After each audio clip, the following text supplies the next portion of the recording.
taking so much so of contraceptives and contraception.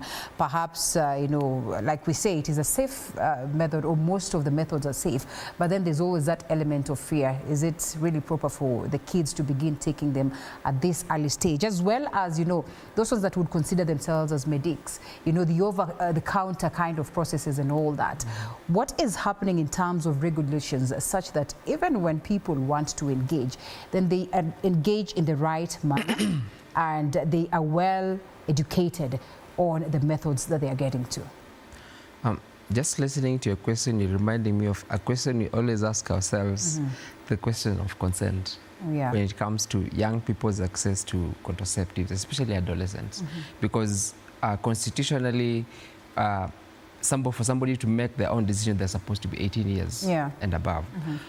If you look at some of our legal frameworks, like the Reproductive Health Bill policy 2022-2032, for an adolescent to access contraception, they're supposed to be accompanied by an adult, and that is probably the caregiver. That's the parent or any person who takes care of that adolescent.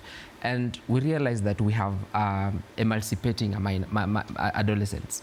We have minor adolescents, probably adolescents who are staying alone. So these are young people these are adolescents who would want to access these services, and probably there's no one to give consent on their behalf. And then probably a parent would not want the adolescent to take contraception. I will go back to a community where our parents, no matter how old you grow, I know even Robina here, when she goes back home, her father will always see her as the child. Exactly. So many a times we realize that our parents find it difficult acknowledging the fact that, unlike during their days, our days, I think adolescents in this era, the Gen Zs and the Gen Alphas, they are actually I would say they're maturing and they're getting exposed to information quite at a tender age. So I think it's important that we support them to access these services, and at the same time aligning with what the Constitution says, what the legal frameworks say. It's also very important. But just understanding and acknowledging the fact that the demand is very high, and trying to help these adolescents. For me, I was in a session this week, and one of the facilitators asked a question: do we need to tighten the laws when it comes to access to contraception, or do we need to concentrate on information?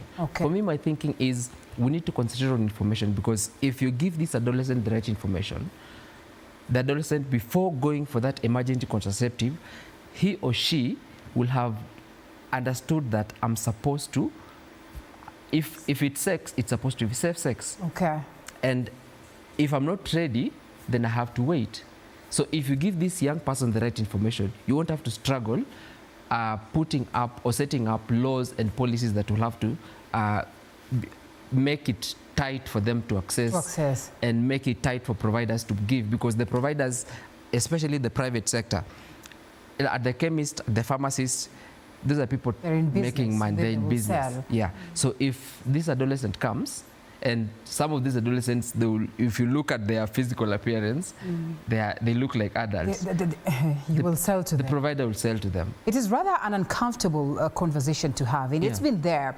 You know, a scenario where even the women are encouraged to take their, say, 12-year-old girls, you know, for this. And sometimes you want to ask yourself, is it really the way we want to go?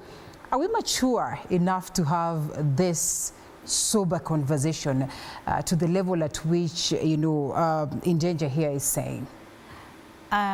Just as you have rightly put it, Linda, it is a conversation that everyone is very careful with what they say.